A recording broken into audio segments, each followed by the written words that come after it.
గాని రాలేదు గనుక దేవునికి స్తోత్రం. హల్లెలూయా, హల్లెలూయా, హల్లెలూయా. నా నమ్మకం ఏమిటంటే ప్రారంభంలో చెప్పాను కదా, మధ్యలో చెప్పను అనుకోని చేతులు ఎత్తడం మానేస్తారు కదా. దేవునికి స్తోత్రం. అంటే ఏదో స్టార్టింగ్ లో చెప్పాను కదా చేతులు ఎత్తాలమ్మా అని, అంటే ఇప్పుడు మర్చిపోతాను అనుకున్నారు. అవుతుంది, నేను మర్చిపోను. వాక్యం కొంచెం పక్కన పెట్టి ఒక మాట చెప్పి నేను వెళ్ళిపో. వాక్యం చేతులు ఎత్తటం, స్తోత్రం చెప్పటం తప్ప మనము దేవుడికి ఏది చేయలేము. చెప్పండి చెప్పండి. సిగ్గు లేకుండా తలకాయలు ఊపుతున్నారు కానీ చేతులు మాత్రం ఎత్తారు, నోట్ల నుంచి మాట అయితే రాదు. అందానికైతే బాగానే ఒప్పుకుంటాం, నీతి మంతులు కదా కదా. దేవునికి స్తోత్రం. ఇంతకు మించి ఏం చేయలేము, ఆయనకి ఏమీ చేయలేవు. నువ్వు ఎక్కడికి వెళ్ళినా కూడా ఆయన స్తుతి చేయడం తప్పితే మరొకటి లేదు. నువ్వు ఏడైనా ఉండు, చప్పట్లు కొట్టడం వల్ల నీకు నష్టమేం రాదు.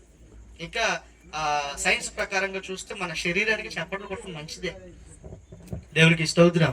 హల్లెలూయా, హల్లెలూయా. ఒక్కసారి ఆ వచనం చదువుదాము. 9:13 చదివితే, అయితే నేను పాపులను పిలవచ్చును గాని నీతిమంతులను పిలవరాలేదు కనుక కనికరమునే కోరుచున్నాను గాని బలిని నేను కోరను. దేవునికి స్తోత్రం.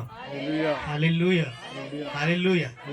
కింద లైన్ గురించి మాట మాట్లాడి అక్కడ జరిగిన సందర్భాన్ని జ్ఞాపకం చేసుకొని ఇంకొంచెం ముందుకు వెళ్దాం. ఆయన అంటున్నాడు, నేను కనికరాన్ని కోరతాను కానీ బలినైతే కోరను. ఏంటంట? కనికరాన్ని కోరతాను కానీ బలిని. ఈ రెండింటికి ఉన్నటువంటి ఆ గతం, నేను పుట్టక ముందు, అప్పటికి మీరు కూడా పుట్టకపోయి ఉండొచ్చు, ఒక క్రమం ఉంది. ఆ క్రమం గురించి మాట్లాడి కొంచెం ముందుకు వెళ్దాం. ఇశ్రాయేలీయుల ఆనవాయితీ ప్రకారము మోషే ధర్మశాస్త్రము తర్వాత సీనాయి కొండ మీద ఆయన పెద్ద పుస్తకం ఆయన చేతికిస్తే, నియమ నిబంధనలు ఇస్తే, భారత రాజ్యాంగం సీనాయి కొండ మీద ఇస్తే, అక్కడ ఉన్న నిబంధనలు ఏమిటంటే ఇది చేయకూడదు, ఇది చేయకూడదు, ఇది చేయాలి, ఇలా ఉండకూడదు, ఇలా ఉండకూడదు అనేటువంటి కొన్ని నిబంధనలన్నీ నిర్గమాకాండం మొత్తం మనకు కనబడతాయి. ఇప్పుడు ఏం చదవవసరం లేదు, కొన్ని విషయాలు చెప్తా. దొంగతనము చెయ్యొద్దు అని ఉంటుంది అందులో. నీ పక్కనోడిది ఆశించకూడదు అని ఉంటుంది.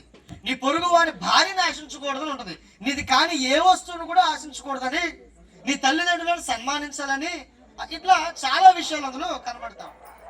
పాప పుణ్యాల కొరకు కూడా ప్రాయశ్చిత్త వాటికైతే ఏదైతే ఉన్నాయో ఇవన్నీ కూడా ఆయన మెన్షన్ చేసి ప్రతి ఒక్కటి చెప్పాడు.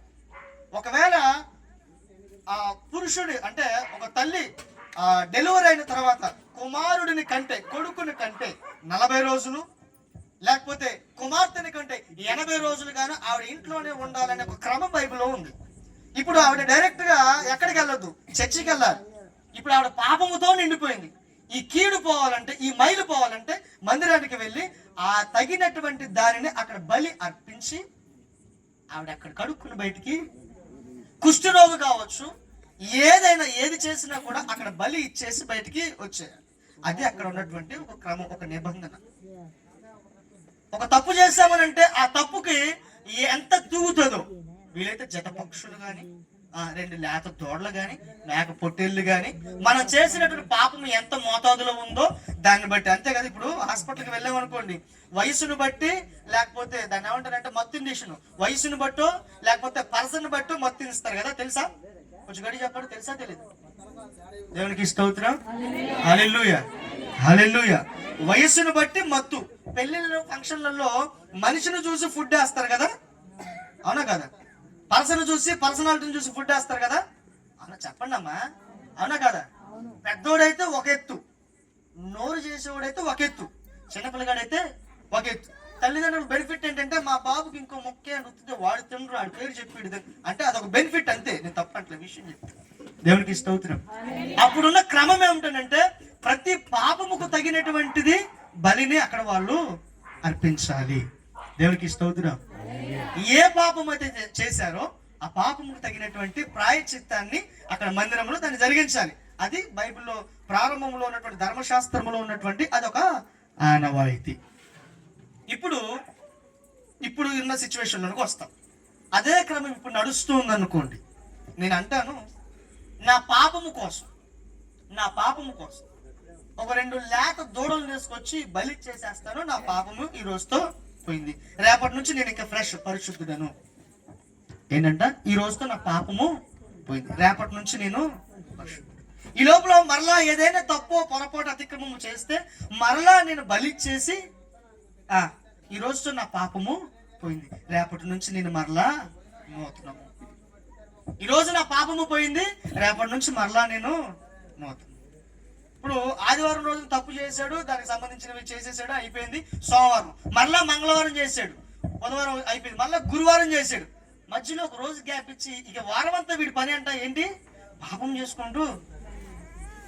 దేవుడు ఏం చెప్తున్నాడు తెలుసా? నీ ఒక పాపము చేసి దాని విధానమును దాని విలువను నీకు తెలియకుండా, ఇదే ధర్మశాస్త్రంలో ఉంటుంది, ఒకవేళ ఎవడైనా నీ చెయ్యి నరికితే వెంటనే నువ్వు వెళ్ళి వాడు చెయ్యి నరికేయాలి.